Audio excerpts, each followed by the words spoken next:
Caroline. Lulu. Oh my God, it's so nice. This is like an opportunity for us to catch up, isn't it?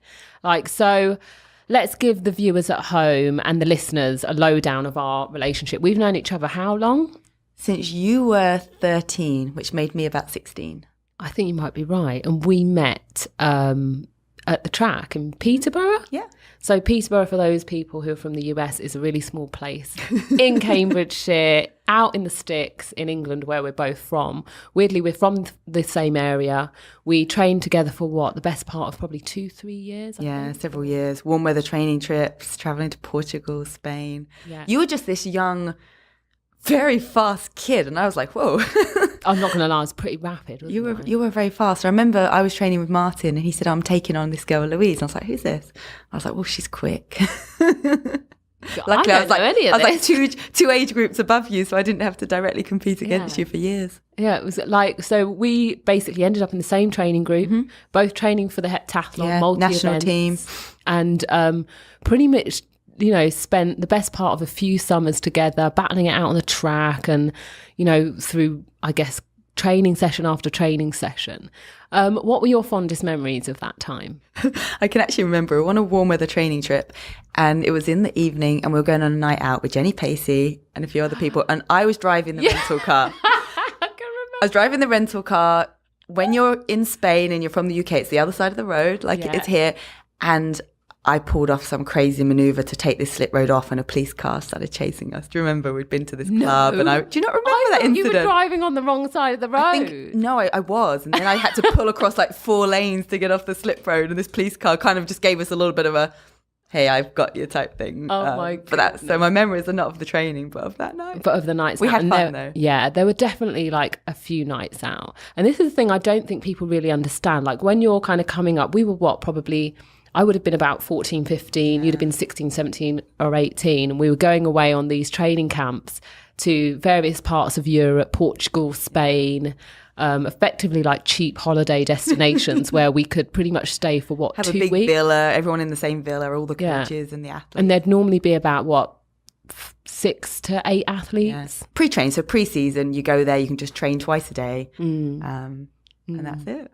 And obviously benefit from the hot weather that we didn't get in England. We didn't get in the UK. And this would be around about Easter time often. And we'd go out in the evenings for dinners and stuff like that. I almost felt like I wish that was the story all year round for athletes. Yeah. You could just full-time train. Well, that happens. Obviously, that happened for me when I went to Loughborough University and older. I could become a full-time athlete. But at that time, what we do in school, we're doing everything else. And then you get these 2 weeks to get sharp.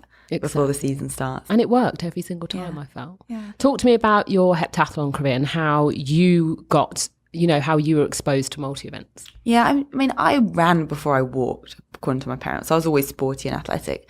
And went to a local club and just found I was good at all the events, from the sprints to the hurdles, the long jump, the high jump. Didn't want to just do one event. Mm-hmm. Now I wish I could have done one event and got my result rather than 7 over 2 days. What would have that been? Probably long jump or sprint hurdles. I think all of us from the UK just seem to be strongest at sprint hurdles and long jump. And then I was one of the youngest people to compete at the English schools, which is the National Schools Championships. Then went on to compete for England, Great Britain, through the age groups under 21 and 23, then into senior, where we were on the team at the same time. Won the British Championships a couple of times, had a few good internationals, European Cup. And then towards the end of my heptathlon days, I then did bobsledding as well. I made that transition to ice. What was the reason behind the transition? Just opportunity. And this is something that has been a feature in my whole career. So if we go through it, I've done some really crazy things where people are like, how did you get into that? From bobsledding to kabaddi to World's Strongest Man to UFC, all that stuff. And it was just opportunity. Nicola Minicello, her name at the time, had joined the British bobsled team. She was a heptathlete colleague of ours. And she said, come down to Bath University. We're looking to increase the strength and depth of the team. I did. I broke their push track records for the 30-metre sprint. Smashed it. And then in a month, I was in Calgary, standing at the top of an ice track going, what the hell am I doing? And was it 4-man bobsleigh, wasn't it? Women do 2-man. 2-man. So yeah, 2-man bobsleigh. 2-man. So who was driving? Nicola. So you were pushing and Nicola was driving. Nicola, so that basically means that Nicola's at the front of the bobsled, you're at the back, putting Cool all of the baby, force. Cool Runnings. Oh my goodness. It was the exact track that they filmed Cool Runnings. Oh my God. Where they had the Jamaican bobsled team. What were you thinking when you stood up there for like the first time in a sport that you'd only really had a minimal amount of exposure I hadn't ever been to? on ice. Literally hadn't ever been on ice. It's a dry push track at Bath University in the UK. Next thing I'm flying out. Never flown as far as Canada before. Never really flown outside of Europe. I arrived super jet lagged. We had our slot for practice at 6 a.m. the next morning. So they drove us to the top, stood me up there. I was freezing. My eyelashes were going crispy. Contact lenses were freezing. And Nicola had to go and walk the track. So the driver in bobsledding walks the track. They go to the bottom and they walk up to the top just to kind of familiarise, gauge the which turns, corners. etc. Yeah. So I'm at the top going, what the hell am I doing? I was just looking at this track. And the first time I went down, I remember the coach Tom said to me, just enjoy it. This is your first time down. You can look around, just enjoy it. We're not going to push too hard. And enjoy it. My head, with the G-force, had my head flat between my knees. Yeah, 5 Gs of force. Because it pushes you right down, doesn't it? And when as you the get brake in there, woman, you're compressed, aren't you? Yeah, you're folded in half. Yeah. And I remember thinking there'd be a seat, maybe some handles. Yeah. It's just a metal casing. Hand warmers, metal casing. hot chocolate, little flat screen Would have been TV. Nice. My head was between my legs. Look around. I couldn't lift my head. It's crazy. And it felt like I was in a washing machine. That's the only way I can describe the first time you go down a bobsled. When you got out the bottom, how did you feel? Well, first I nearly crashed us at the bottom because Nicola shouted brake. And your responsibility is to pull the brake. It's like doing the biggest deadlift of your life. You've got this runner thing that's between your legs and you've got to pull it up like a deadlift. Yeah. But I was easing it on because I didn't realise what force it took to stop something moving 90 miles an hour. And then she's going, brake! And we literally hit the concrete. We hit the concrete of the edge. Sugar. Did you get what happened? Whiplash or anything? No, it just judders and you ruin the runners a little bit. It's like the biggest deadlift of your life. Yeah. And when you get to know the track, you know when to start braking. And the coach looked at me, he said, straight back to the top, else I don't think you're ever going down again. He just saw the horror in my face. Oh my. I was like, what have I just been a part of? And then I did. And then I don't think I ever enjoyed what we call the slide going down, but you learn the course, you move with the course, and it's all more, what makes it worth it is the feeling when you get to the bottom. Yeah. I hear you. Kind of adrenaline feeling. So in 2014, I did The Jump, which was the UK TV show. It's a crazy reality format in the UK whereby you take part in, I think it's 6 winter sports. You did bobsled, didn't you? Yeah. Was it skeleton? We did both. Oh, God. So we did skeleton bob where you're literally head first on your tummy on like skating down ice an inch away from your face. I would have, if my career had gone on longer without injury, I would have transitioned to skeleton. Yeah. And we've got a really good track record. Yeah. We obviously have gold medalist in the form of Amy Williams, and then that's kind of paved the way for Lizzie Arnold. Yeah. I think that's an event that we're going to continue to do well in Great Britain. Sprint athletes like us that are a bit lighter do well. Bobsledding, you've actually got to be quite a big girl. You've got to be pretty heavy because your sled's got to make weight. Yes. Well, it can be lighter, but you've got to add weight. Yeah. So you want to be coming. Nicola was weighing about 70 kilograms. Yeah. What's that in pounds? I don't know, but one maybe 41.50, something like that. Yeah. So we had to load our sled with weight because I was lighter. Yeah. But and that's actually an advantage, isn't it? Because of traction on the track and then, but you still have to get that thing moving. Yeah, exactly. So you have to be strong and everything. Crazy. That was fun. I loved it. I'm not going to lie. I actually liked the bobsleigh. They recruit a lot of track athletes into it. Yeah. If you're crazy enough to go down, then you're fast. You're willing to run on ice. Sounds like my thing. Yeah, it was fun. No. So I did, and then the team got a silver medal in the World Championships. Amazing. The year after, I wanted to go into what they call driving school. So you learn to drive. Was that so that you didn't drive down the wrong way in the streets in Spain, or was that for bobsleigh? Could have helped in either situation. But that's when my knee injuries kind of ensued and my kind of professional career ended a couple of years afterwards. We'll come back to those a little bit later. I feel like it's the bane of every athlete's life, injury or illness and that transition into retirement. But you had, an interesting kind of run because you were actually taking part in Gladiators, which is, UK format. It's literally one of the biggest things on TV growing up. They were almost like these sporting icons versus the everyman. So it was like pros versus Joes. David and Goliath. And you had the character of Ice. Yeah. Now this was a comeback. So it was previously on television and then you came back around in the second, what was effectively the second iteration and had to play this character who was fierce. How did you adapt to the role? Yeah, so it's like American Gladiators, UK Gladiators. as a kid watching Gladiators, because when there was only 5 terrestrial TV channels, you watched Blind Date, Gladiators, and I can't remember what came afterwards. And I remember sitting as a little girl and said to my mum, I want to be a gladiator one day. And she kind of patted me on the back and went, yes, dear. Okay, I'm sure you will be. So when you came home and you was like, yeah, got the job. I know. And years later it happened.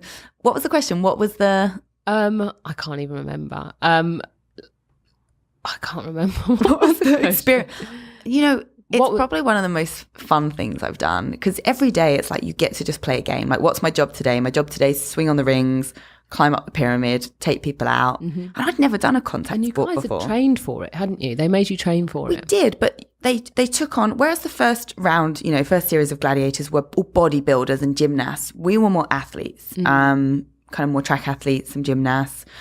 So we were slighter, more athletic, but my events, hang tough, the one where you swing on the rings, a bit like down at Venice Beach or Santa Monica, the rings.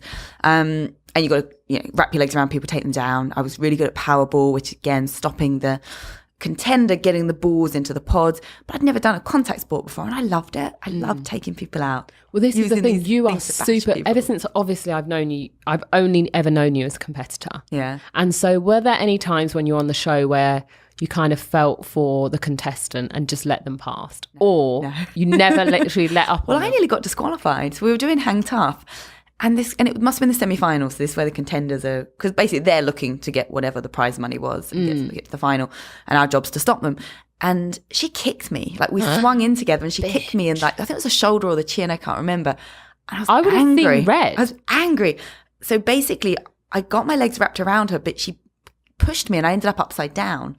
So I was in a really weird kind of position. What, holding onto her upside down while she was... Well, no, my arms had turned inside out. Literally, I'd gone that way and my arms had turned inside out on the rings. Ow. And she was kneeing me in the face. Oh, my God. So I think I pulled an illegal move and I got disqualified. So I never lost on the rings. I just got disqualified one time. I would have taken the L to maybe. I'm not surprised. The problem is I didn't play the TV game. I was forgetting it's a show and it's entertainment. I was doing it as an athlete, and that's just about winning. Yeah. In hindsight, I maybe would have, which I think you'd be good at now if you did something like that. Just play the game a little bit more. Why so?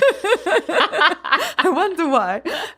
No, just being savvy for TV. Like, to me, it was just like I was doing sport. Yeah. Because when people are like, oh, was it set up? Would you ever let them get by? No, every one of us wanted to win. See, this is the weird thing. It's very hard to switch it off. Yeah. And even now, when I'm doing the challenge or whatever, when that whistle goes, or, when someone says go, I'm in athlete mode. It doesn't leave you. And I have to care, though. Now whereas I used to be competitive about everything, now I'm competitive about things that I care about and matter to me. I can let some things go. And that's been with age. I don't know that I believe you. I think if we went out bowling tonight... Oh, if it's us, that's different. If it's us, it's different. Yeah, and I've learnt to know when it doesn't matter. Really? A little bit. We'll find out tonight. Yeah. The results will be on Instagram. So you obviously you're a fellow Brit abroad, Brit in LA. You made that transition, 3 years ago now? 2.5 years ago I moved out here. 2.5 years ago you moved to Los Angeles from London, where you've obviously had a wicked kind of run at sports presenting and still glowing and growing in every way. What prompted that move? Do you know what? There was, many years ago I came out to LA with company PowerPlate, the vibration training device that I work with. And I remember thinking, I can see myself being here one day. It wasn't the right time then. I was younger. I didn't have the opportunity. And I kind of found LA a little bit grubby in places. Maybe I just didn't know the places to go. I wasn't blown away, but I just knew I'd be back one day. And it was actually some friends of mine, our friends, Jenny and Wayne, who started looking at moving out there, moving out here. And I thought, oh my God, it was this panic came over. Like, I want to do that. That's what I want to do. But I was hosting a weekly show on BT Sport for the UFC. So it wasn't the right time. I'd landed this great gig, whatever, but it planted the seed. But then that job started sending me stateside. So I was coming out to cover UFC events in Vegas, in LA. I was coming out to LA to do infomercials. It was kind of cheesy kind of infomercial stuff. And I just slowly thought, actually, I can feel like there's a little bit of appetite for me and what I do here. And got it on my radar. And then everything fell into place. My management set up office in LA. Fox Sports offered me a contract to cover the UFC. So there was my contract offer. PowerPlate, who I'd worked with like 10 odd years, said, we'd love to have you in California to represent our product. So it just all aligned, and the opportunity, the weather, just the positive. I think the positivity and the can-do attitude here, which, yeah, sometimes people blow smoke up your ass and you have all these meetings that aren't real and don't come to anything, whatever. There is that. But I think there's a genuine belief that you can be and do anything you want here. And I think in the UK, we're a little bit more, oh, well, it won't work, or, oh, good luck. I just don't know if we have that same belief. Not everybody, but I think there's a reason why you, me, and certain other Brits that have been athletes or been in entertainment have ended up here in America. Like, we literally now live a few miles from each other. Totally. Having been through that whole journey. What was it as a young girl who grew up in a really rural kind of countryside town in Cambridgeshire, in way out, at least an hour and a half drive from London? Yeah. What was the attraction to big city bright lights for you? What, to LA? Just that belief that I can do anything. And that was something that as a kid, Hollywood, LA, it just seemed this make-believe dream world that you see in the movies. And, you read these Sweet Valley High books and all these, I think that was based in California, I can't remember. The Hills. Do you remember the Hills? The Hills, yeah. Not Beverly Hills 90210, all those. It just seemed like this place where other people live. And then I started to get a taste of it. I started traveling. The Power Plate job took me all around the world. And I started to think, I don't want to be watching it on Instagram and watch other people live this life there. I want to wake up here. I want this to be my base. And you moved out here and made that move on your own. Was that a scary decision? Yeah, it was. I mean, I'd been coming out and making trips out here 10 days, 2 weeks, 4 weeks at a time to kind of, you get your agent, you suss things out, your visa process is going through. And I do believe you only get here if you're absolutely willing to jump through any hurdle and climb that mountain. It's not easy for us as Brits to get this visa and get out here. But I remember I moved out of my apartment, let that go.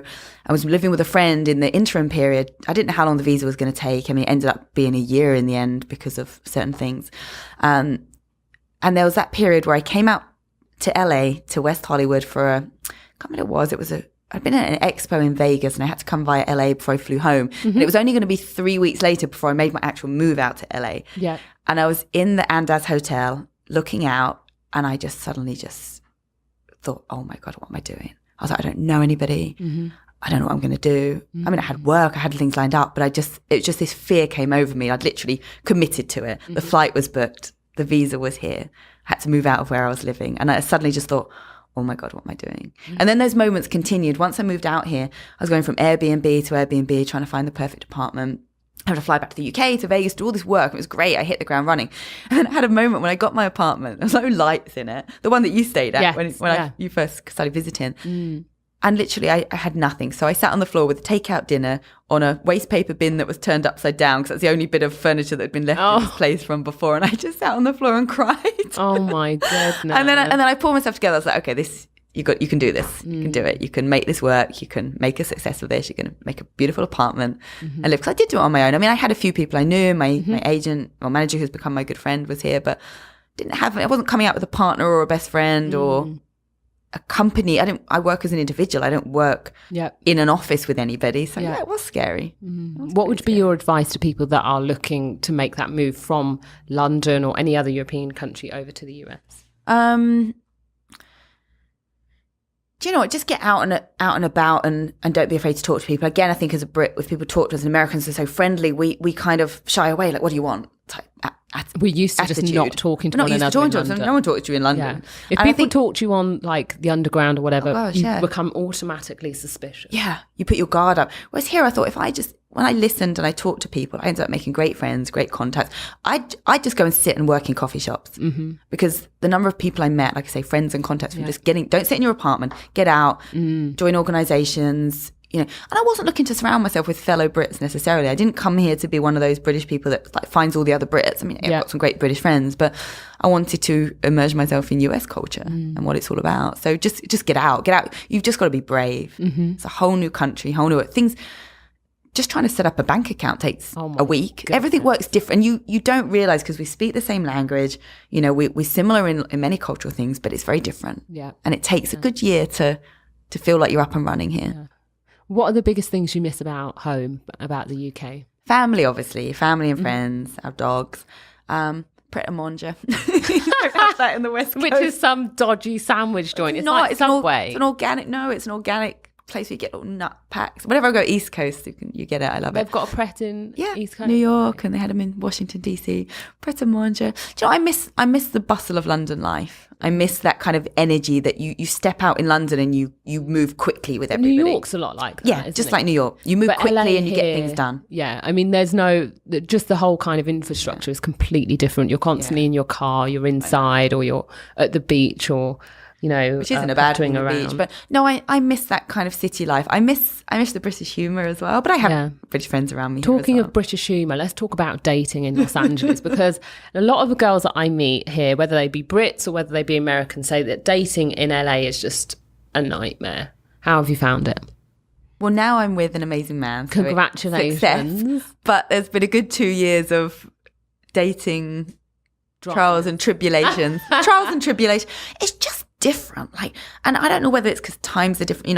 I'd been single for a couple of years before, pretty much from when I moved out here. Mm-hmm. I was excited at first. I was like, I'm gonna meet some different guys, who am I gonna meet? And it just doesn't mean the same. So you start dating someone, the relationship progresses, you spend your time together, all that kind of usual stuff. And you kind of think you're in a relationship, because if that happened in the UK, you'd be together, girlfriend and boyfriend, until someone maybe said otherwise, and you move on to someone else if you want to. But no, not here. What happens here? Well, here the person you're dating is probably doing the same with several other people. And it took me a while to get that. You've got to multiple date. Polyamory. You've got a multiple date, and you've got to have the conversation. So how do you have that conversation? Well, I've never had to have it before. It just never really got to that stage. But so with everyone else I dated, it's kind of quite intense, quite quickly, quite fast. You feel like there's something there, and then people disappear. Go quiet. What, they just ghost you, and then bread come from Who's you. ghosting you, Caroline? Seriously, I got ghosted. I got breadcrumbed more than I got ghosted. What's breadcrumbed? Give me the lowdown. Breadcrumbing is where they disappear for a little while, but then they come back just regularly enough to keep you. A little sprinkle. Yeah, a little sprinkle, just to make you think, oh, maybe there is something there. Bastard. I know. There's been a few breadcrumbers. You can keep your breadcrumbs. I'll sweep them up and stick them in the garbage. But so the first time with the garbage.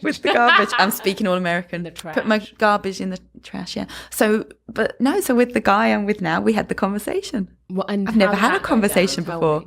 Well, I was back in London for a month to renew my visa, so we hadn't long known each other. We connected, and we spent quite a bit of time apart, obviously, during this month. So during that time apart, a friend of mine shared this article with me, which is the difference between dating in America and the UK. And one of the pointers was having the conversation. Mm-hmm. So I used this as, isn't this funny? Look at this article. To which he read, and he said, well, which pointers do you think mean something? And I said, that conversation one. He's like, okay. So I was like, so do we need to have a conversation? And the kind of consensus was... Is that a conversation about exclusivity? Yeah, that's exactly what it is. It's that, is it just us? Because it felt like it was, but my experience from the last 2 years told me I can't assume that. Right. So we had the conversation, and I mean, it almost didn't need to, in this case, when it's right, it didn't need to be said, but we had the conversation. And did that kind of put you at ease, or did it change anything? Just put me at ease, yeah. I was like, and then I was laughing. I was like, I have a boyfriend for the first time in 2 years. Because before that, it's like, I'm seeing this guy. He's seeing this girl. He's seeing this girl. And this other guy's messaging me. So I guess I'll go on a date with him. So I always had to force myself to multiple date. I have American girlfriends, and I'd start seeing a guy, and they'd be like, don't put all your eggs in one basket. Go on a date with this guy as well. It's I was like, but I like this guy. They're like, no, he's dating other people. Yeah. And force yourself to play this game. It's so weird how we just assume in the UK that we are exclusive. Yeah. We just assume it. And what's really weird about the US is everybody knows, I feel like everybody knows everyone. So if you start dating someone, then your friend or whatever is giving you the tea on that person. Like you say, I that had person's girlfriends dating. at the gym. Yeah, who've been here like 10, 15 years. And I'd say, I've met this guy. Like, I know him. Yeah, I dated him. I'm like, oh, gosh. Yeah. Okay. It's a small town. He dated that person. Oh, you don't want to speak to him. It is a small town. So what would you say is the main difference between British men and American men? Oh, gosh. I think one thing I really like about American men is that I think they can be quite old school and gentlemanly, like with wanting or insisting to pay the bill, opening doors, just kind of doing all those, especially someone that's kind of quite Hollywood or old Hollywood style. I think they're very... Quite traditional. Yeah, American men can be quite traditional. And the humour's different. Mm-hmm. I think with British men, you tend to joke and take the piss out of each other a little bit more. Yeah. It's not quite the same. Yeah, American you kind men. of have to take it all with a pinch of salt. Yeah. You know that you're going to get American some men sort sometimes of take insult. themselves a little bit more seriously. Yeah. I think. Yeah. But just things you talk about. You know, we with my guy now, we have this, we kind of educate each other backwards and forwards, and like he'll say, "Oh, you remember that?" And I'm like, I don't know what you're talking about. I don't know the program. I don't know the period of time. Yeah. He came to watch the England obviously lose the semi-final of the World Cup. And you know, teaching him the offside rule. Oh, brilliant! It's not a quite funny. soccer fan. I mean, football's such a Loosely. big part of our kind of culture, isn't Yeah. it? And we suck at it. Well, we did well. No, this is the best we've done in in a good, I'd say, 2010 was the good last time we got to decade. semi-finals. over a decade. Yeah. With a young team. Yeah. So We should be have a lot of proud. promise. But I'm I proud feel of like them. we make that mistake as a country of saying, it's coming home. As soon as we start singing that, we know that trophy is not coming home. Yeah. It's not Well, going we anywhere. We are going home. Yeah, We've we're been going sent home. Yeah. Like one-way know. ticket back to London. Do you know what? I think this team's going to do well. Yeah. The next 4 years. I think you might be right. They're young guns. The young guns. What was the weirdest thing that ever happened to you on a date whilst you've been here in LA? Spill some tea. Oh gosh. Because I know that there are some right oddballs out there. What was the thing where you literally just thought, you know what, I've got to leave and leave as soon as possible? Well, this was when I hadn't long lived here, and a guy took me on a date, and it was a really nice day. It was a barbecue with some of his friends, and then we went from the barbecue. We went to, I think it was a sports bar. I can't remember, and his friends joined and whatever. But he wouldn't let me leave. Every time I wanted to go, he got really upset and really How angry. so? Just kind of like, what have I done wrong? I was like, oh no, nothing. We probably spent like 8 hours together. I said, oh, nothing. I'm just ready to go home. Oh my goodness. Well, why? What? And it was just, why? Why are you leaving? What have I done? I was like, nothing. I was like, by this point, I am going off you. And then he said, oh, well, I'll come with you. I was like, no, it's good. It's good. No, I'll make sure you get home safely. You get an Uber with you. And again, got the Uber, and they got out, and he picked flowers out the lawn to give to me. And please stay, please come out longer. Oh, it was like Lord. begging. So that was a weird one. That was a strange one. Otherwise, it's been Did you more... meet him on a dating app? No, No? just in real life. Wow. Just in real life? Imagine that. And the other ones have been actually, it's been really Some good people need dates. to come with a warning, don't they? I had a theory actually, so I don't know if anyone's been watching Black Mirror, Yes. Is it the about Netflix series. Yeah. Is it about being able to rate somebody that you go on a date with? Yes, and those ratings should be on the dating profile. Totally. So a bit that like you know. your Uber rating. You Yeah. can see like my. But then that I would have be an Uber quite rating. hurtful, because I imagine you would probably say, you know, nice guy, but a bit clingy. Yeah. And then that would be potentially quite damaging, wouldn't it? It could be, but I think it would make guys be nicer on a date, because that means even if they didn't want that woman, they could screw it up for anyone else that might come on their profile. Feedback, positive feedback. So I think it should be a little bit like Yelp. Where Could you it be you give her- anonymous?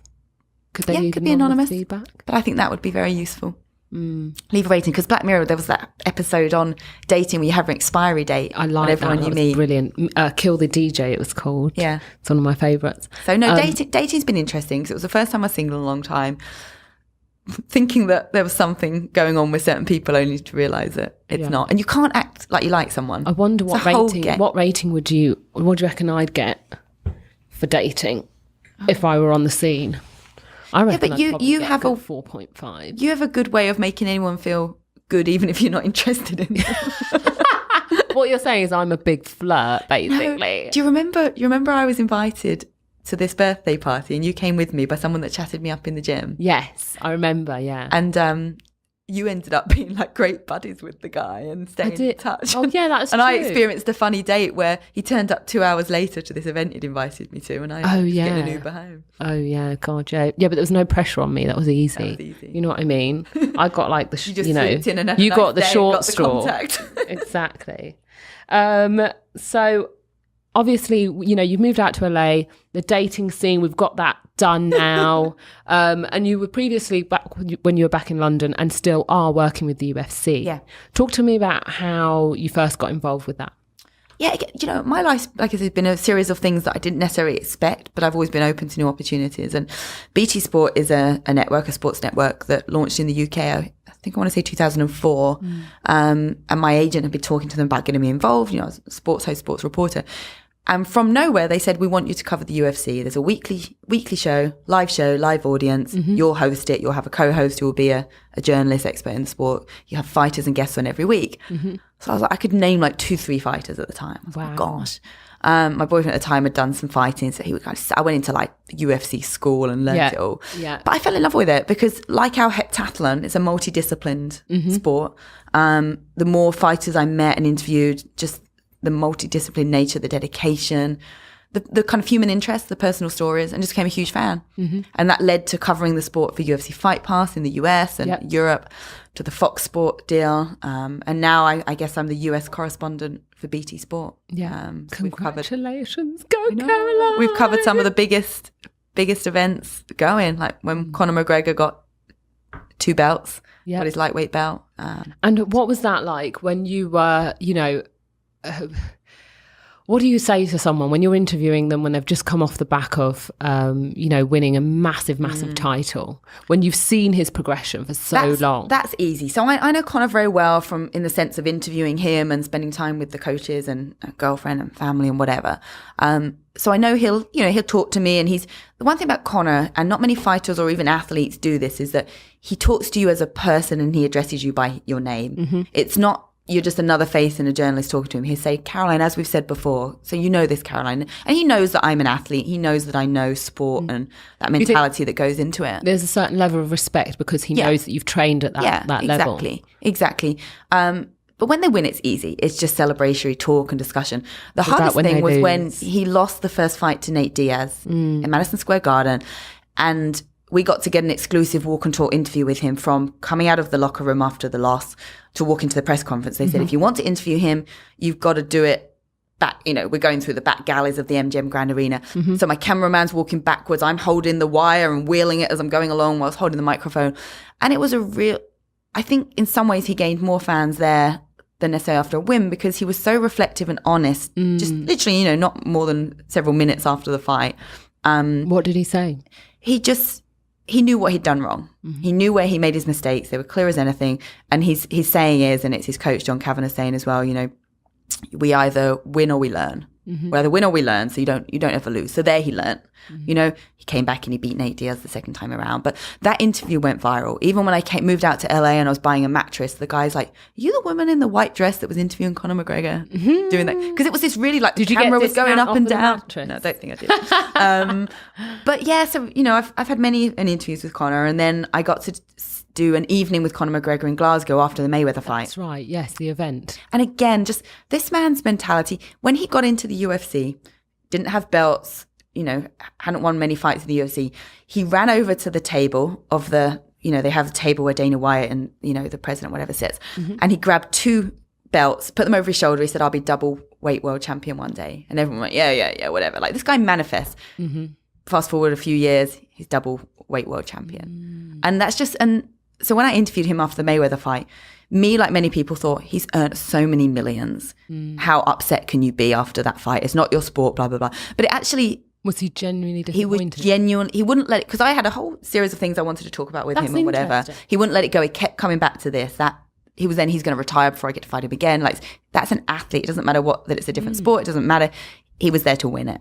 So that was really interesting, because when I watched that fight, I was just literally like, oh, this is a spectacle. This is literally this is entertainment. This is not a real fight. So to hear from, that's really interesting, because I felt like, and I think many people felt that he was very much kind of, he looked out of his comfort zone. He's not, he's not a boxer. He's MMA. Times the elbows came up. Exactly. Technically, he wants to he wants to protect himself in the way in which he knows, and which is second nature to him.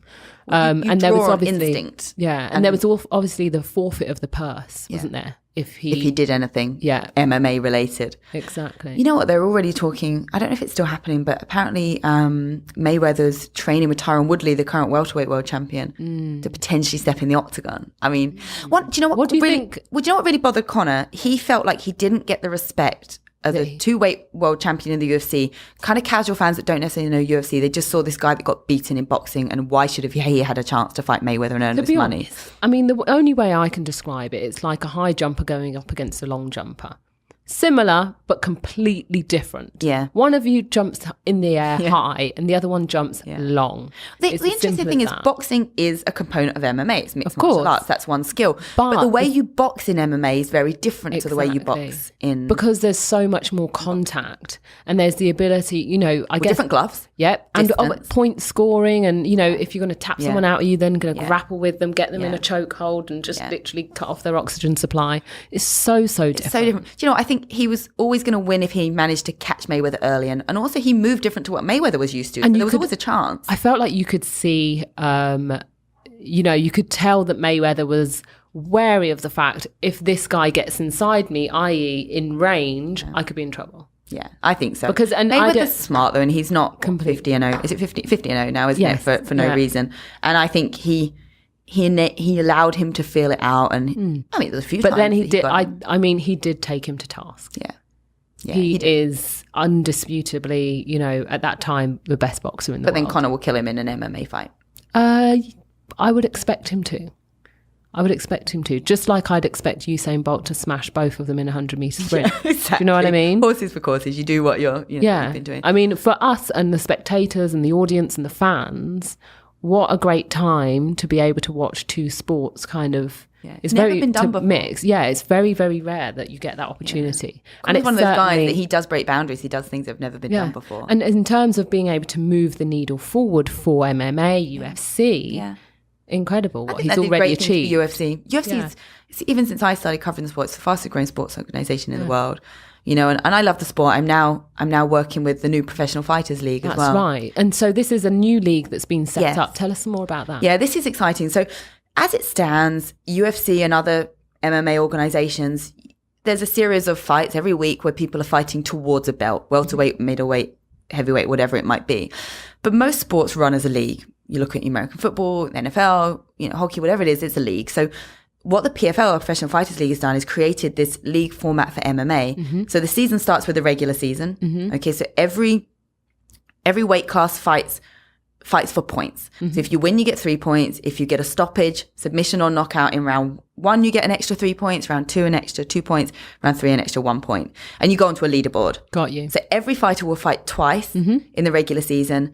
The top 8 of the 12 in each weight class move into the playoffs. Yep. The playoffs are actually taking place. We're already underway. The playoffs are in October. You fight twice in a night. It's win and advance. Wow. Yeah. Twice in a night. So if you win, you move forward. And is that, because to me, I'm thinking, that feels like a lot. Like to prepare mentally for one fight. Well, it's just, obviously if you're knocked out, you don't advance. But if you're the winner, you only fight 2 rounds in the first fight and 3 rounds in the second fight. How long are the rounds in MMA? 5 minutes. 5 minutes. So they're longer than in boxing. Yeah, 3 5-minute rounds. And a championship bout's 5-5-minute rounds. So then the winner of the playoffs goes through to the final. This is the great thing about it. The winner of every weight class on December 31st will walk away with $1 million. Wow. So they put a 10 million prize pool into this. It's so exciting because we've already done 1 round. Every weight class has already fought once. Yeah. So when I go back next week, we're in Long Island. Yep. At the Nassau Coliseum. And it's Thursday nights, NBCSN, usually from 9 p.m. on Eastern time. And this would be each fighter fighting the second time. So this is to get their place in the playoffs. You don't, other than the top level in UFC fighters, you don't get paid this amount of money. Of course, the idea that you might be fighting for £1 million, you know, even that kind of purse being on the line for some people, you know, who perhaps... Life-changing for these guys. Completely. And what we've seen as well is that we've seen so many stoppages. Yeah. Normally fights can go the distance. You might just go for the win. Why so many stoppages? Because you get extra points. You get bonus points for stoppages. So if you want to be high up on that leaderboard and make the playoffs, you've got to get maximum points. Hell it's for been leather. Crazy. We've had some crazy finishes. This sounds like UFC has kind of just, you know, I guess almost like a sister branch of UFC. Yeah, I mean, UFC... But a heightened version. Like it's different. It's different, There's a reason element. to follow a particular fighter because you can follow them right the way through to December 31st. A bit like you would do a team. Yeah. I mean, UFC are the largest organisation of mixed martial arts. Now, people get confused. People think UFC is the sport. UFC is the organisation where MMA fighters fight, and it's seen as the pinnacle. You know, and there's others. But what PFL has done differently is we have former UFC fighters, up-and-comers, really great fighters that like our league format. Who's the one to watch? Depends on the division, but one of the strongest divisions is the featherweight division. We've got a guy, Lance Palmer and Andre Harrison, who could be that they're the two that face off for that featherweight title. Can they? We've got a lot of Dagestani fighters. Oh. Dagestan in Russia. These guys are like Khabib Nurmagomedov, who's the current UFC lightweight champion. He's from Dagestan. Oh, you should see my list of pronunciation. Magomed Nurmagomedov. I've got Idrisov Magomed Nurmagomedov. Oh my Khabib God. Nurmagomedov. Yeah, but there's a Nurmagomedov in there usually. But no, Khabib Nurmagomedov, the lightweight champion. He's Dagestani. It's in their blood. Mm-hmm. They come through this kind of wrestling background and crazy. So we've got Brazilians, we've got Russians, we've got an English fighter from Cambridge. Oh, really? Lee Coville, yeah. Go on, Lee. That's in it. Go on, Lee, yeah. So can you compete in PFL and UFC at the same time? No, the guys are contracted to one organisation. They're mutually they're exclusive. Yeah. Got yeah. you. Interesting. Yeah. And one of the people that I've been keeping an eye on in UFC is CM Punk. What are your thoughts on him? Do you know, I didn't watch his last fight, but when he had his first fight in the UFC, and he was submitted by Mickey, what's his name? I can't remember his name. Mickey something like that, in the first round, and that was, I admired that he stepped in there. It's not his sport. It's very He's different. come from wrestling, but he trained incredibly hard to do that. He trains with like Pettis and those guys, and I admired him doing it. But at the same time, I know a lot of fighters didn't like that he did it. Why not? That he just gets to step into the UFC with such a high profile. Not many people just get to step into the UFC. You spend years, like honing your skills in these smaller level organizations. Mm-hmm. I don't know how he did in the last fight, actually. I must have missed that one. But I think he might have lost in his Did he lose fight? again? Yeah, recently. Hats off to him for doing, committing himself to the training and doing something. Mm-hmm. I don't know what it feels like. I've never stepped into a cage, but it's probably one of the scariest things you can ever do. Without a doubt. Yeah. And let's he think brought about attention, it. it was in some ways a PR thing. It brought attention to the sport. So CM and I both took part in MTV's The cool. Challenge for Champs vs. Stars, like the season 1. And so I got to know him really well. We kind of tag teamed up. Was this after he'd fought in the UFC or before? It was after his first fight, okay. I think, and prior to his second fight, I believe. And, major hats off to him. Like, there is a huge difference between WWE and MMA. Namely, one is fighting and one is entertainment, i.e. acting. Yeah. Like, the fact that that person that's coming at you is actually going to punch you in the face. Yeah. You know what I mean? They want to kill you. Yeah. They want the to other kill one you. is They genuinely feel that way. Exactly. I mean, there might be some similar, there are some similar skills you utilize, but it's almost like training versus competition. It's very different. Well, I've had this question I'd a go lot. way further than that, because in training, you still spar.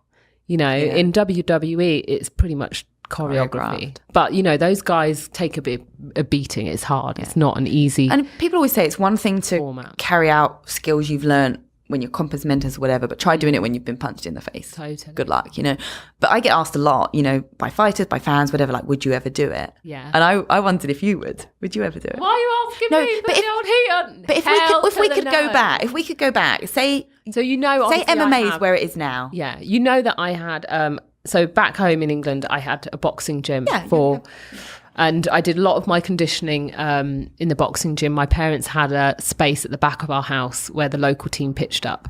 And so we pretty much had a boxing club for about 10 years. So my exposure to boxing was massive. I would go in there, I'd do all of my conditioning, the pad work, I'd lead the circuits, I'd put the guys through the ab workouts. And then, my boxing coach was very much like, girls should not fight. Yeah. You know what I mean? My attitude is, I like my nose too much. Do you know what I mean? Well, I loved the training. And personally, I feel like from a conditioning perspective. Oh, amazing. Incredible. Yeah. Like, but anybody, do you want to be hit? But do you want to be punched in the face on a daily basis? No, I've done some training. So when I first started covering the sport, I study and train hard at everything. I was like, I want to do some of this sport, train at it, so I can read the fight better, so I can understand it better. So I did a little bit of wrestling and some Any grappling.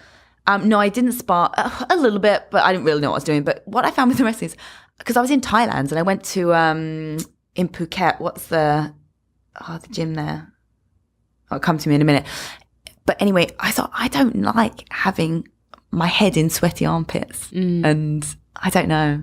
And having to Tiger fight Muay for your Thai. life. That was it. Tiger Muay Thai. Thai. And I don't know. I just didn't like that contact and physical. I like contact. When I did Gladiators, I love that kind of bashing Because and whatever. the It's still a reality of it game. is, this is submission. This is people literally Yeah. knocking off. Do you remember when we did? I've had someone choke me out before to see what it feels like. Oh my! Do you remember when we did that self-defense class in Los Angeles? Oh yeah. Caroline and I took a self-defense class at the Mondrian in Los Angeles with Ren Skincare, I think it was with. And They didn't know we were coming. No, they didn't know we were coming at all. I think they thought it was going to be very, very tame until Caroline, yourself, and then Zoe as well. Zoe Williams, who's like, self-proclaimed rugby girl. Gladiator. Yeah, and gladiator. And this guy that we ended up getting him in literally a leg lock. He's like, I don't know whether, God knows whether he made it home.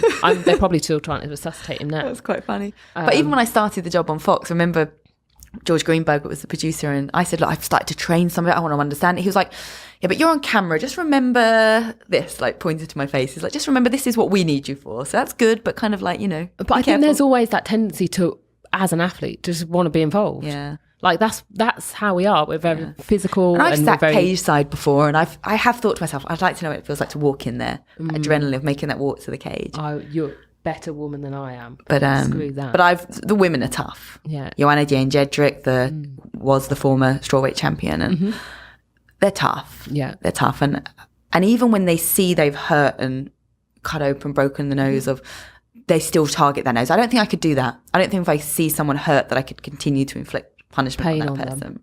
You'd want, there's compassion there. And I think that's Talk to me about Ronda Rousey. What's she up to right now? Well, she's WWE now. That's right. right. So she's made gone that the other transition. way. Yeah. So she killing it. had that defeat, kind of that almost, I want to say career. Yeah. It was a kind I of was career there in turnabout. Holly Australia. Holm was it? Yeah, the first defeat was to Holly Holm. So I was there in Australia, in Melbourne. We were covering it for BT Sport. We just didn't. When someone's become so, in your mind, in everyone's mind, in their mind, they've become so immortal in that sense. You just didn't think she'd lose. And then Holly Holmes did that. And do you think that head was kick knockout. a career-ending bout for her? I think, yes, because of how she responded to it. Which was what? She just went into hiding. Right. She didn't take it very well. I think she took some bad injury as a result, and she just disappeared off the radar. Whereas when Conor McGregor lost to Nate Diaz, and he'd lost in his career before, so I suppose it wasn't that first loss. He just came straight back and wanted to fight him again. I was going to say, interesting how the two athletes respond to the loss and their attitudes. But and she'd now become such an icon. I just think, and it was also awful how people turned on her. Right. I think even like celebrities on Twitter just turned on her because she had that loss, because she talked the talk and she played the mean girl and whatever. I liked about Ronda as well that she never gave standard stock answer. Every time she spoke or you interviewed her, it was different. It was from the heart. It was real. So she took some time off and she did come back to fight Amanda Nunes, and and similar thing happened. She this time through punches, but. I tell you what, I'm not mad at seeing her in WWE though. Exactly, but she took some time away from that. She seems really happy. She's married, Travis Brown, heavyweight fighter, UFC heavyweight fighter. She just looks happy, and she's found a place where she can be Ronda. She can play that bad girl good for and her. thrive. So, but Go on, your Ronda. What people forget is, despite these two losses, she paved the way for women's MMA. Completely. Women wouldn't be in the UFC if it wasn't for her. We're talking about moving that needle forward. Yeah. She kind of made it okay. Yeah. She's one of those people that, and we'll come back and talk about fitness in a minute, Yeah. but she made it really okay to be strong. Well, she powerful. said, "Don't be a do-nothing bitch." Yes. That was her saying. Yes. And I think Beyonce actually read that line Yeah. prior to a concert around the time. Yeah. And the thinking was, don't be that girl, and it's very LA, don't be that girl that's finding a man to support you. Don't be that girl that needs somebody else, And Do also, something. yeah, don't be a do-nothing bitch. And also, I think she was on a chat show of some kind, and they'd sent her a photo from the show, which she posted. Unbeknown to her, someone had edited and thinned out her arms for her. She saw it and went crazy. She was like, my body is built for purpose. There's not a single muscle on my body that's not built for 100%. purpose. And I just love that. And so she then posted the real photo and showed the comparison. So I think work she's all- done so much for women to thrive as being athletic, having a body that does something, not just looks pretty. And we did that with Gladiators as well. I felt that it was celebrating a female form that has function and purpose and badassery, basically. And once every 4 years, you've got the Olympics. Exactly. Where I think the Olympics are the one thing, especially with track and field, where swimming, when women are competing on the same level as men. Yeah, 100%. Yeah. And talking about men in competition, Conor McGregor, New York press conference. Yeah. What the hell went on there? Well, it was I think the weigh-ins had just taken place. So Conor's teammate, Artem Lobov, was in New York for his fight. And apparently some beef went down between Artem and the Dagestanis, which was Khabib Nurmagomedov. Khabib was about to fight for the title Conor had to vacate. Yep. So anyway, Conor got in his private jet from Dublin or whatever with his crew. His team kind of illegally, if you like, let him into the kind of car park area, if you like, of the arena. And the coach was leaving with the fighter that just weighed in. They're pretty dehydrated still at this point. Yeah. And I don't know just fought. And then he picked up a metal doily thing and threw it through the window, and it cut open, I think, Michael Chiesa and another fighter and caused some damage. Crazy. I don't know. I don't know what come over him. Like I said, I'm a big fan of Conor. I like Conor. I think just some kind of anger came over him and this defense of his team. What do you think? I feel like there's, quite often a pattern when it comes to fighters, whether that be mixed martial arts, whether that be boxing, where there's always a certain element of trouble that can follow them around. Why do you think remember that the is? fighters? Yeah. And I think from all the fighters I've seen, I think you get martial artists and fighters. And for example, George St. Pierre, Uriah Hall, buddy of mine in the UFC, they're what I call martial artists. And yes, they can become world champions because they're experts in their field. But I don't think they want to kill someone. Don't think their brain is wired to do that. And then you get the fighters, the Diaz brothers, the Conor McGregors, those guys who they're just wired a bit differently. Yeah. I mean, of course, they're incredible martial artists. They train and they're obsessed with their craft and their trade, but they've got that little killer switch in them, which is different. So you put them in an environment which they're angered, and that comes out. Yeah. What I always, what I saw growing up in that boxing background was that a lot of the kids that would come through the gym are often kids that are. We had a lot of travelling families, whole community that would come through, and bring their young training saves kids. them. Fighting or boxing Completely saves them from a life on the streets of real trouble. Yeah, and so it's almost like a positive outlet for that anger, violence. They can channel it completely. And I feel like there are and I feel like it would be wrong to tarnish all fighters with that brush because, like you said, there are different personalities in every single really sport. good guys. A lot of them are very humble. They take time for you. They talk to you. They're good guys with families and children, whatever. But some of them have come from, especially with the PFL, a big part of what we're doing on this show is telling stories. So we sit and we spend so much time with these fighters before they fight to understand them and their stories. And so many of them and our tagline is, what do you fight for? Yeah. And a lot of them are fighting to give their family the life they didn't have. Sometimes it's that reminder that they need before they're going off to, go and let off some steam or do something that's effectively self-sabotage. And some of them even say, like, I found MMA and suddenly I could get paid and not get in trouble for punching someone. That's not a bad career. Making a shit ton of money doing so. That's not a bad career. Yeah. I might just take up MMA next. Now, we basically, I guess, finding ourselves back out in LA, we're now both heavily involved in the health and fitness world. Yeah. You've obviously, with your sporting career, but then your studies as well. You studied sports science. Yeah. What was it that really attracted to you to not only pursue your career in sports broadcasting, but also health and fitness? Yeah, health and fitness care, it's just a natural transition. When you've spent so much time understanding nutrition, studying it, I did my master's in nutrition and sports performance. You apply it to yourself and then you learn how you can apply it to other people and other companies. And one of the first things I got involved with was working with PowerPlate, the vibration training devices. Yeah.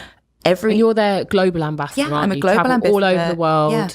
Have done for many years across the Middle East, across America, Asia, everywhere. And basically I've worked from everyone from elite athletes, how they can use it for rehab, pre-activation, fast twitch muscle fiber recruitment, people with disabilities, people that paraplegic and needs that sense of muscle activation. So huge amount of passion for this product and the technology itself. And that's where I used my sports science background to help people. And the biggest part of its use is in the fitness industry. Yep. People that want to get a workout in a shorter period of time, utilizing vibration.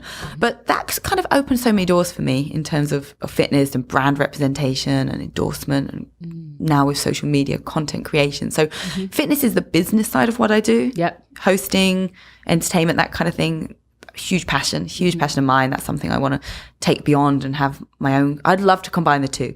I'd love to have sports science-based programming with athletes. Yes. A little bit like the sports science show that used to be on ESPN where they compare velocities and speeds of athletes. We actually, in our fighters in the PFL, we put a chip in their glove. Oh, wow. And we can measure the velocity of the punches they throw as well as the whole another amount of data. It's Cagenomics, we've called it. We've So it's almost like gamifying, isn't it? Oh, It's like gamifying live sports. Yeah. That's exciting. It's exciting. Super but exciting. that's what excites me, because I love fitness, but I like the performance side of fitness. Yeah, as you well. like the scientific measurable side. I do. So when we're talking about going back to endorsements and things like that, how do you distinguish what you're going to endorse and what you don't endorse? What's the measure? I believe in it. Do you know, it was actually quite an eye-opener when I moved out here, just how important social media and following was for what I do.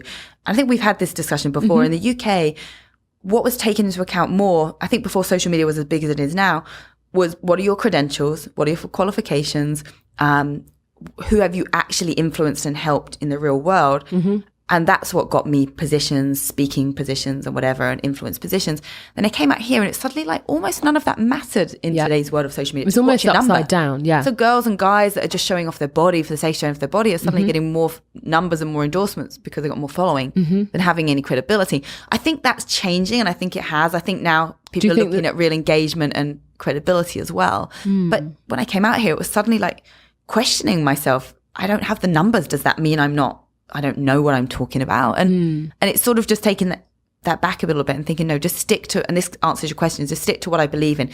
Is this a product that I believe in, that I'd personally use, that I'd want to tell people that trust and rely on me, that it's something useful? And that's why on my feed, you'll see Power Play, you'll see nutrition and things that I just personally use. So that's and I think that should be the reason you talk about something and endorse it. And we've talked at length in the past about social media and almost having to, and going back to what we were saying about Ronda Rousey, there's almost this element, and I feel like we are constantly having this discussion about people telling us to just dumb ourselves down. It feels like that. What photo is going to get lots of likes? How does Put that a bikini on. Have I got some bikini photos? Yeah. Do I try and make them relevant? Yeah. But I've got over it now. The first year of being here, I'm not saying it's LA or America, I'm just thinking it's the way social media world is now. Yeah, it angered me, and I was almost rejecting that game. It was like, no, I'm going to stick to my way, but you've got to play the game. You've got to a certain degree, you've got to play the game, but just don't lose sight of who you are, what you represent, and what your purpose is with it, you know, and actually embrace it. Social media can make a lot of people very wealthy. If you do it right, it's the way people sell product. It's the way we market nowadays. And the great thing is everybody, by having a phone, can pretty much freely promote themselves, a business, a product that they want. What are the dangers with that though? Are there any negatives, any downsides to everybody, you know, having that access and everybody promoting? One, it's a very saturated market. So you're constantly finding ways of what makes you different from thousands of other women, men that have products. Health and fitness has boomed. Gosh, I love it. I love how many women now want to be athletic. Yes, 100%. Want to have definition and shape and not just be skinny. I love it. And social media has enabled us to do that.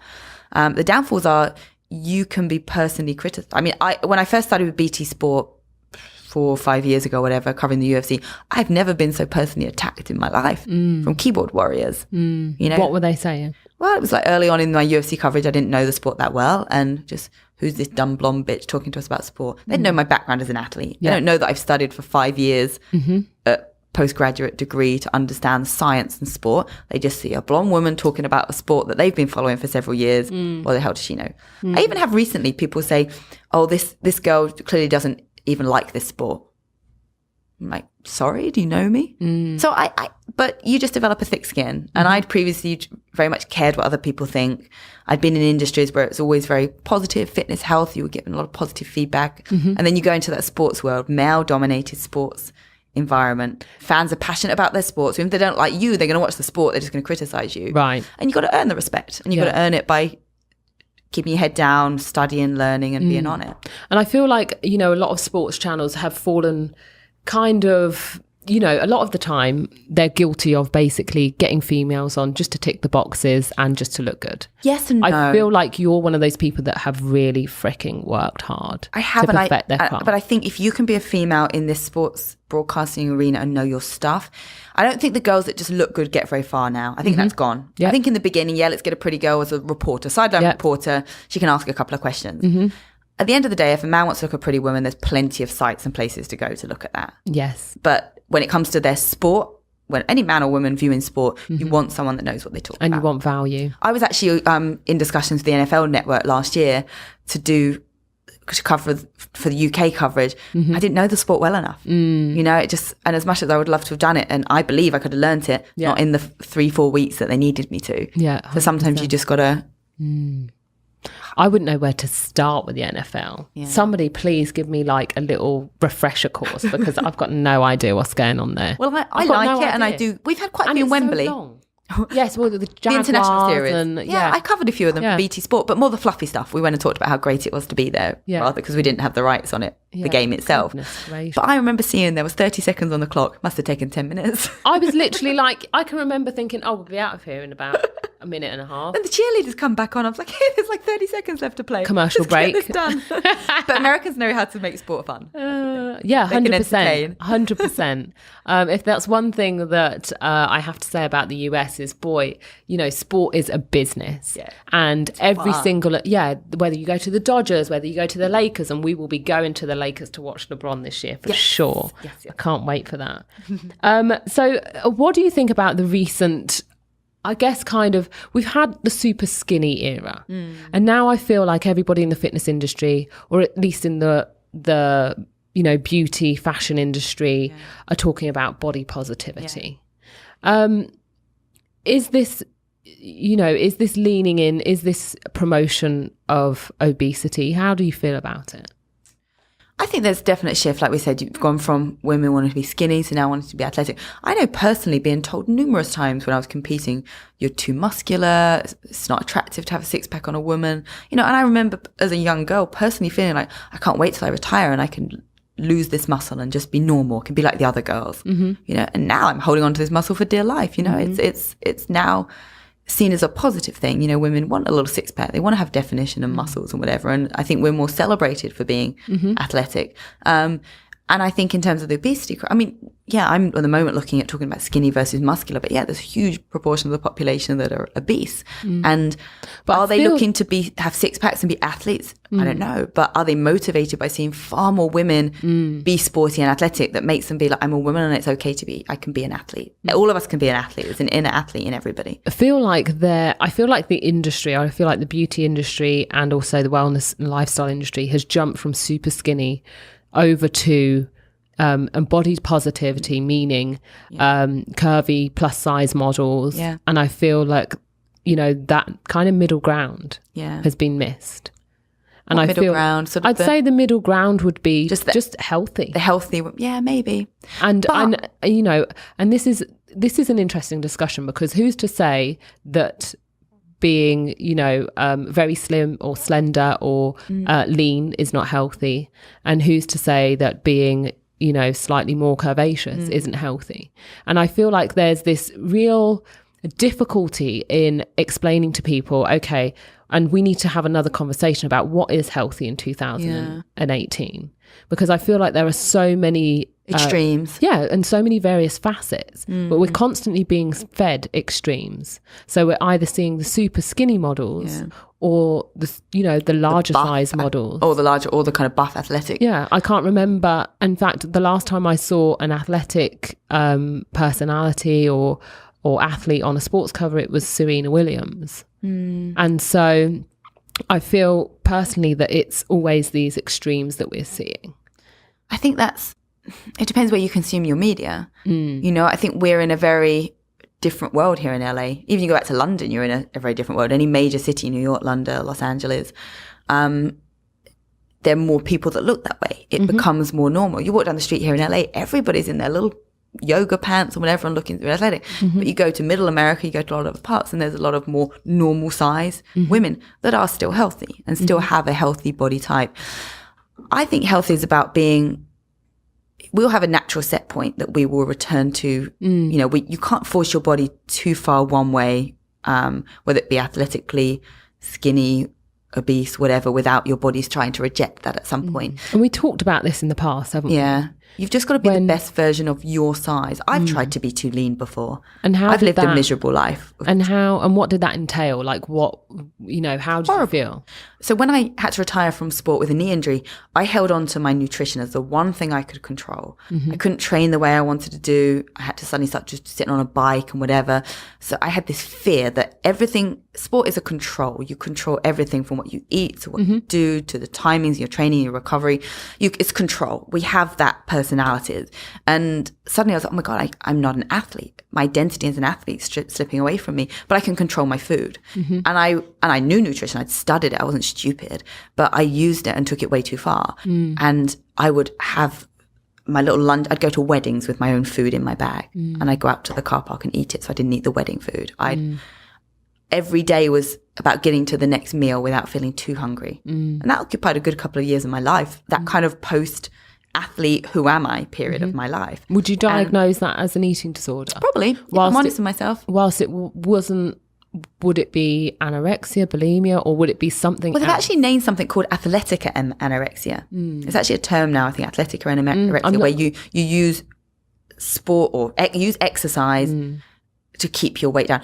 You wouldn't have looked, I was eating good, healthy things and fats. There just wasn't a lot of it. And I was doing far too much cardio and other forms of training. How did you feel like in terms of like physically and also in yourself emotionally? I wasn't happy. My whole life was preoccupied with thoughts about my food and just depression that I wasn't competing anymore. I looked at myself. I was impressed with how I looked because you could see every single muscle in my body. But did I look nice? Did I look attractive? No. But it takes a while to realize that. And it was actually on a warm weather training trip where I couldn't really train with Jenny, who we both trained with, Jenny Pacey. And she turned around to me. We were lying on the beach between sessions, just kind of chilling. She was like, you look horrible. She was like, you used to have a butt. You used to think you had a great butt. It's disappeared. I think it was over. She said, let's get an ice cream. And I was like, oh, no. Freaked out. I'm not going to have an ice cream. And that's when she was like, you don't look good. And sometimes you need a friend. You need somebody to tell you that. And you know what?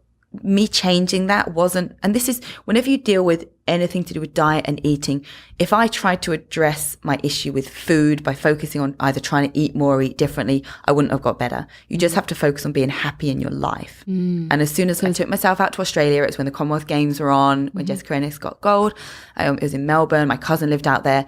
I met who became my boyfriend at the time out there. And I just got happy with life. And before I knew it, I was suddenly just eating with other people, eating a bit more, having a bit of bread with butter. Who cares? You know? So there's one, you know what? I bumped into one of the girls over in the gym that I go to, Dara, who's been on that same kind of journey. Yeah. She was doing like bodybuilding expositions, etc. And she just said, you know, she took some time off last year. Because every single day was like counting macros, micros, and was just a cycle of just punishment and overload of information. Huge respect for the people that do that. When I first retired from sport, and I was quite young to retire because of injuries, I remember people saying, "I'm so lean. You know, why don't you do like fitness model, bodybuild type competitions?" But again, huge respect for the discipline those people put in. But for me, eating had always been for performance. And when it started to be about aesthetics and restriction, I was miserable. So I didn't want to pursue that path personally. But now I'm at a size where if I've got a shoot or something coming up where I'm ultra lean, I know what to tweak. You know, I know the changes to make. Other times I'm keeping at my set point. As soon as a hell of a lot of effort is required for me to be that much leaner than I'm naturally meant to be. But quite easily I can stay in this place and feel quite happy. So when we come back to that conversation about what's healthy, it's being the best version of your body type. Totally, 100%. Yeah. I feel like everybody has a different, and this is why it's very, very individual. Everybody has a different gauge as to what is comfortable, what is healthy for them. And my thing is, if it makes you unhappy, i.e. if overeating makes you unhappy, it's not the right thing to do. If under-eating makes you unhappy, it's not the right thing to do. Try and strike that happy medium. And I remember being told as well with those situations, play the movie out in your head. So you're sitting there, you're craving something, you're miserable, you may be emotionally upset. Play the movie out. And the movie is, I go buy chocolate, candy, whatever it is, I eat it.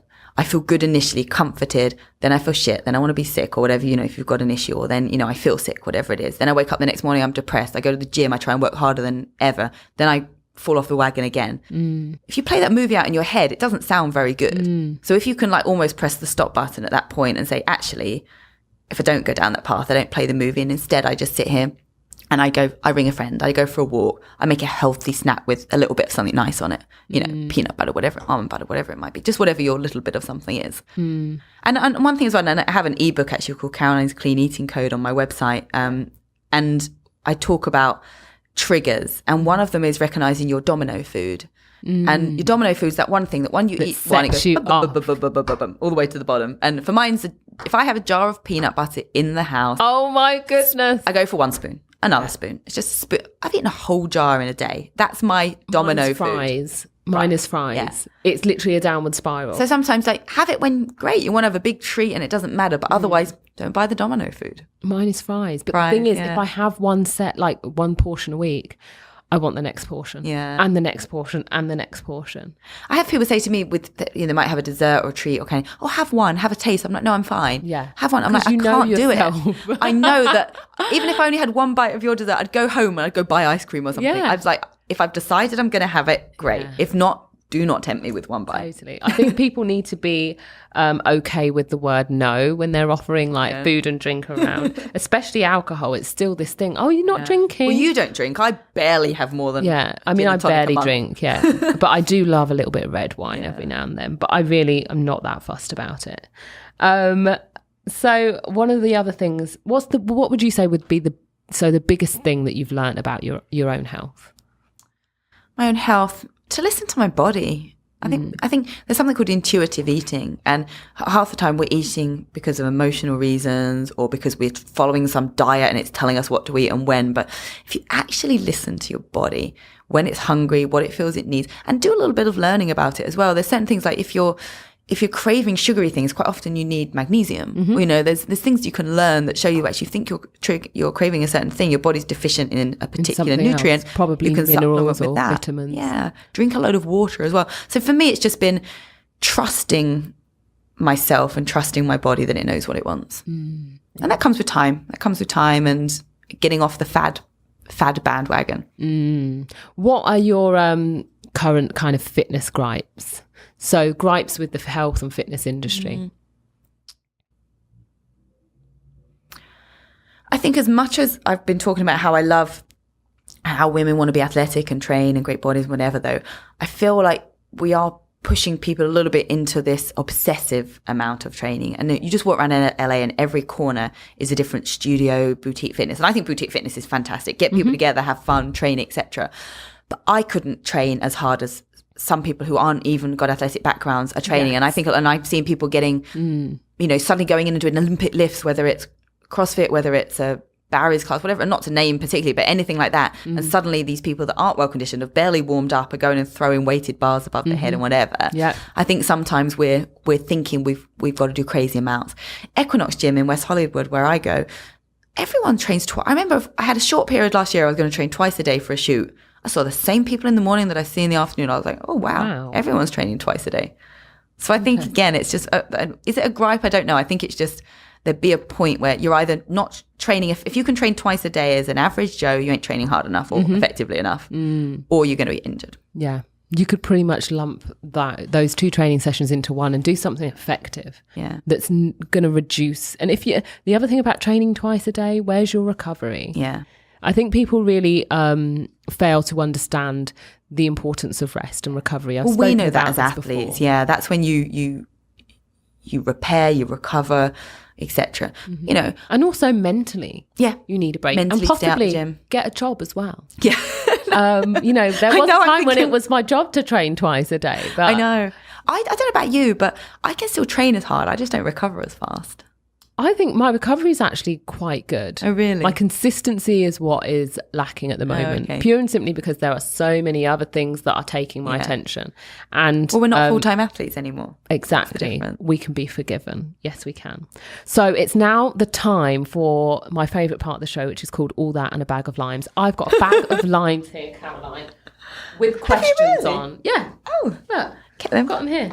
You're going to pick out a lime, read it out loud, and I'm going to help you with the questions if you don't know what they mean. And it's like a quick fire. Oh, this question. One's easy. What does it say? Brunch or dinner? Go for it. Brunch. And this is if somebody had to take you out on a date. Brunch. Brunch. And what would you be ordering? Oh, avocado on toast with some scrambled eggs. Or pancakes, scrambled eggs and syrup. Yeah, no, pancakes. Oh my gosh. Should we go? It's probably my favourite thing to do. Shall we go for brunch for dinner? Yes. Love it. And also because I'm not much of a drinker, so a daytime date is better for me. I love some pancakes.